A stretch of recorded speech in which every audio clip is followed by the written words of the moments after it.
the Architeuthis, commonly called the giant squid, and it is indisputably huge. The giant squid, Architeuthis, and the Humboldt squid are very different animals. Little is known about Architeuthis. What is known comes primarily from dead or dying specimens. Since the late 19th century, giant squid have sometimes become entangled in fishermen's nets or have washed ashore in New Zealand, Newfoundland, and Tasmania. The largest known squid was 57 feet long from the tip of its tail to the tip of its tentacles, and it washed ashore in the 1920s in New Zealand. At 60 feet, such an animal could equal the size of the seafaring vessels from centuries past. Columbus's Pinta, for example, was only 60 feet long. So could Architeuthis be the real kraken? Richard Ellis doesn't think so. I think there's absolutely no truth to the stories of ships being attacked.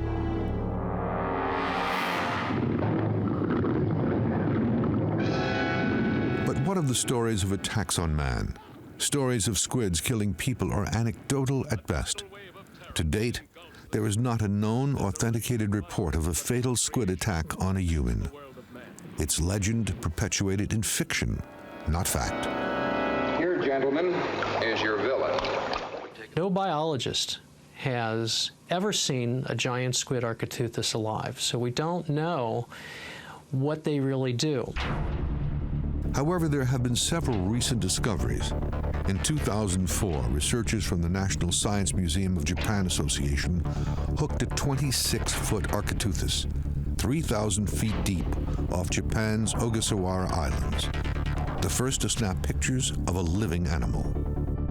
And in February of 2007, a New Zealand fishing vessel in Antarctica's Ross Sea hauled in the largest live squid ever caught, a 33-foot, 1,000-pound species known as Mesonechuthis hamiltoni, or more commonly, a colossal squid, a giant comparable to Architeuthis.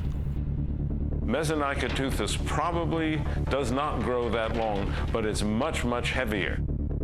The colossal squid's beak is the largest of any squid, and their eyes are the size of volleyballs. But it is the little Humboldt that has the nasty attitude much more like the kraken legend. Pangaro fishermen have been catching Humboldt squid here for centuries, and while there is no proof of a monster-sized animal, they can attest to the creature's ferocity.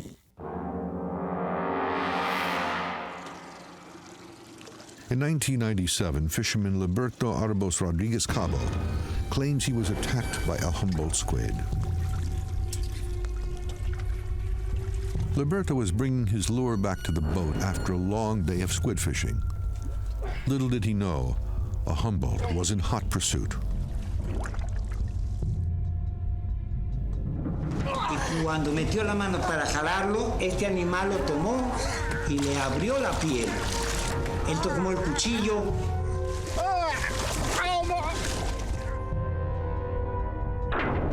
Once you have this animal slam onto you, what can be a high rate of speed, then you get the chitinous ring teeth, suction cups grabbing onto you. But in the middle of all of those is this very large man-sized beak. Imagine a 100-pound carnivorous macaw parrot, and then its head can continue to bite and bite and bite and bite and take chunks out of you. It'll actually subduct over the outside of it so that it cuts like two pair of big scissors. So it can bite onto you with incredible force. And in the next 24 hours, these two men and their crew are going to try to find a monster-sized Humboldt. First, however, they must test their gear. They want no surprises on the expedition itself. Okay, so that's backwards. Yeah, copy that. So topside without microphone is clear. Red Diver, this is Red Diver. You're coming in a little bit scrambled on my headset. I think maybe my earpiece is turned up too loud, over. Okay, second check. How's that? Yeah, that's a little bit better right there. That's better. You guys got a clear mask? Roger. What we're trying to accomplish this first day is to just pre-check all the systems, exactly like we're going to be diving them. pre-dive him in the pool, make sure everything's fine.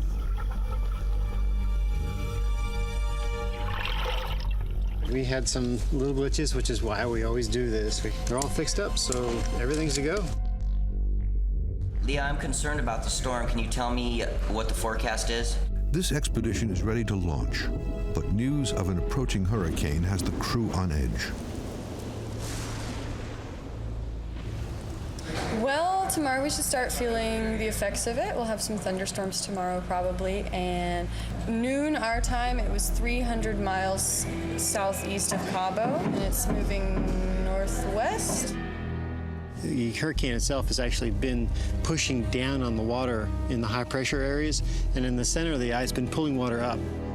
The hurricane is expected to hit the Sea of Cortez in the next 24 hours. Nervous but undeterred, the crew heads out to their location.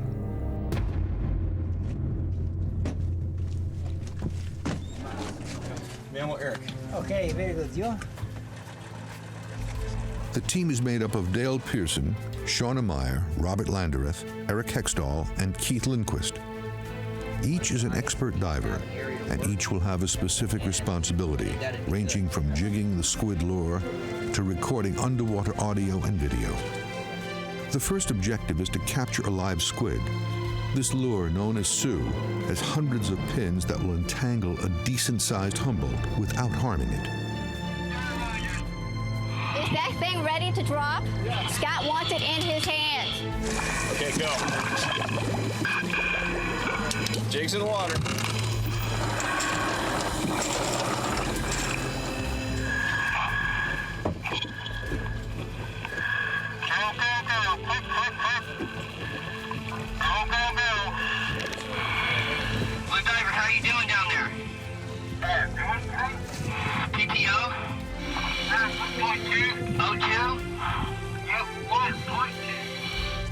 I don't know if it has something to do with that hurricane coming in, but everything changed. Everything changed under the ocean. We're drifting incredibly fast. It's hard to stay down. We're drifting so fast that it's just dragging us through the water like a couple of fishing lures. And there's some big thing down there swimming around us, staying just out of sight. I don't really know what it is. I got 1,000 pounds of steel and 2,000 O2. Copy. Roger that. I'm gonna switch. They were saying we had like 15 squid or more right under the boat. By the time we geared up to get in the water, they're all gone. All gone. And then the squid that they had on the jig Got away. typically will find its way off the jig because they're not stupid. If you give them enough time, they'll get off. And this one got off the jig. So now we're locating back pretty much in the same area that we caught the first one. So far, the team's efforts have yielded disappointing results. Let loose the line. But then, a break. Off to the right, which is them over there, and that's squid.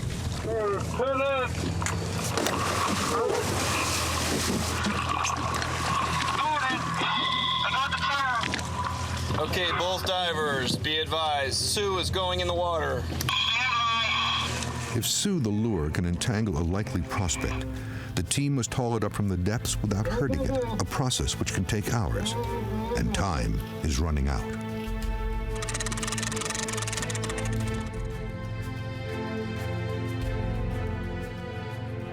Both divers, be advised, we only have about 15 more minutes of light. They get some good shots of it?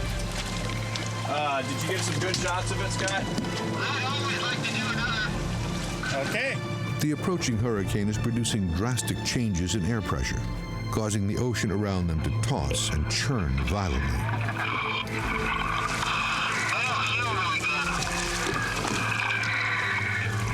It just all unraveled. I couldn't keep it together.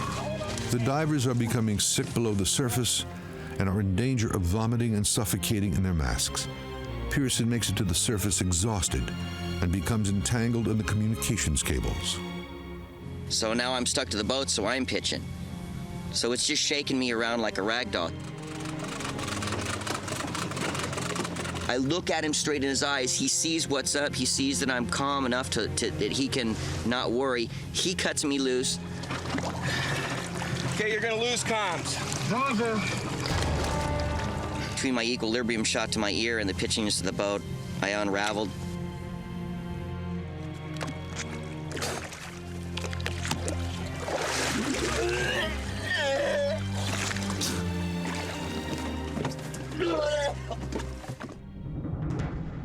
July 5th, 1977, near St. Albans, Vermont. Okay, you two. Sandra Mancy and her 2 children and her husband are taking a leisurely afternoon drive when they decide to pull over and walk along the lakefront.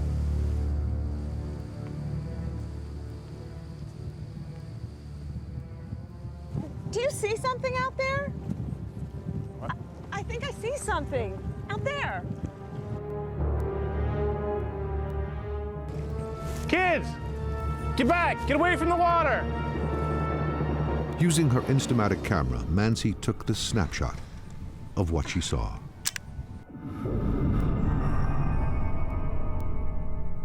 She said the head of the creature she saw rose 6 feet out of the water, and at least 12 feet of its body was exposed.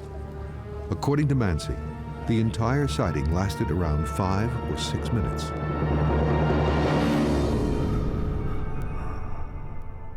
Cryptozoologist John Kirk has examined many champ sightings and says credible evidence like photos are rare. Sandra Mancy's picture at Lake Champlain is probably the best. But does science support the notion that a plesiosaur could exist today in this lake? Do I believe there's something unusual out there that we don't know something about? Absolutely. There's loads of stuff we don't know enough about out there. Do I believe there's a plesiosaur-type monster? No, no. Okay, Ted, swing it on in, and I want you to park it parallel to the lake. Up until recently, Scott Martis's research has focused on the eyewitness accounts of others. Now, for the first time, he's going to try to find his own photographic evidence of Champ. Whoever wants to spend the money to do that sort of work needs to come here and do it and try it. That's the only way to find out. Jay, I think we've got 6 camera traps total, 3 on the ground, 3 in the... Martis will be working with Monster Quest videographers Jay Cole and Jared Christie. Combined, they have 30 years' experience capturing images of animals in their natural habitat. So what we've done is we've brought out a research transport vehicle and set it up on a remote location of Lake Champlain. We've positioned ourselves here for an extended number of days because many people have told us the only way to find Champ is to actually be on the lake. 3-camera system, 2 color cameras and a infrared one to run underwater. The forward and reverse camera system is going to be the tickets to help us tour the lake and find this Champ. Jay, where we're going to put these camera traps are in some of the hot spots out there in the lake where we've had quite a few sightings. The challenge in a lake that covers more than 400 square miles is where to begin. The answer may lie in the unusual findings of another expert. I was stunned at the size because I never imagined anything that big in Lake Champlain. As the numbers of settlers in the Lake Champlain area grew, so did the reports of sightings of their legendary lake monster. 1873 was a particularly busy year for Champ. The New York Times reported that a railroad crew on the lake had seen an enormous serpent head with shining scales.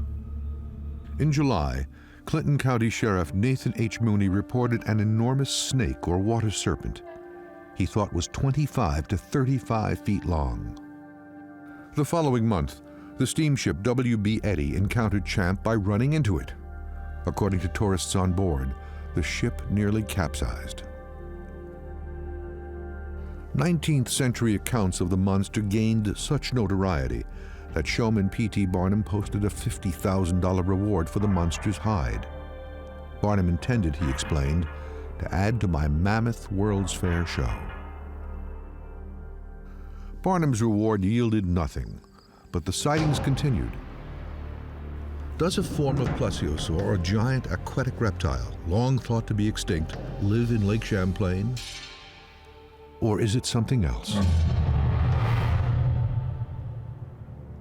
Back and forth across Lake Champlain, ferryboat captain B.J. Bombard has made the trip from Burlington to Port Kent thousands of times in his career.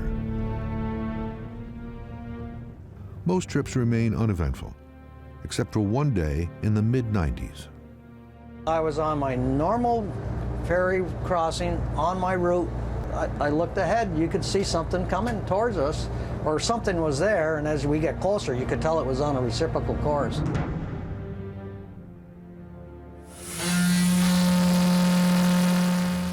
As the strange object drew nearer, Bombard said he angled the ferry to get a better look. As I looked at it and we got closer, it kind of looked like you would guess what a submarine would look like if it were real close to the surface and it were just pouring water off the top of it. I got my binoculars out and I was looking at it, and as we got closer, you could see that it just wasn't a log and it wasn't two things. It seemed to be just one particular mass that's there, and I would say it was probably a good 6 to 8 feet long. I didn't see any dorsal fins or anything. It's weird, but you know, I just didn't see any fins at all. The closer I got, the more it looked like something, but I didn't know what.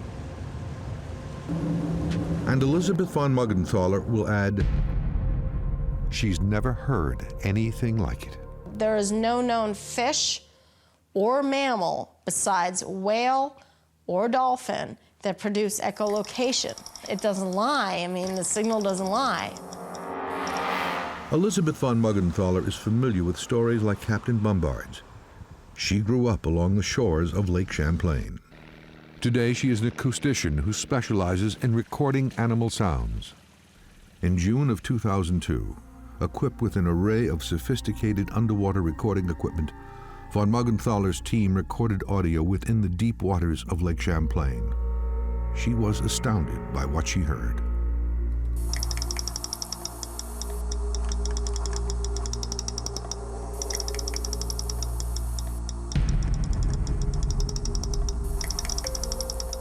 We have over 10 minutes of this creature in 3 different places doing this echolocation. Echolocation, also called biosonar, is used by mammals for foraging and navigation. These animals emit sonar and listen to the echoes that return to locate and identify objects in their environment. Echolocation is literally biosonar. If you go out in your boat and you look at your little fish finder machine, you're actually using sonar. You're sending a beam of sound out in the water and it bounces back, it echoes back.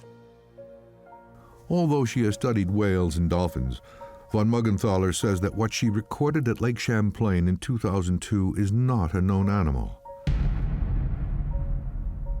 Instead, she believes the most logical explanation for the sounds is a uniquely evolved creature.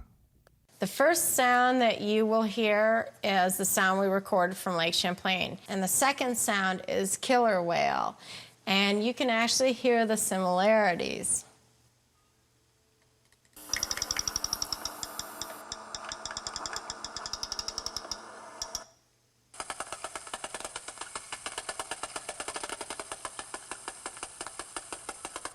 Very, very similar. It tells me that this animal is echolocating and it has an advanced brain.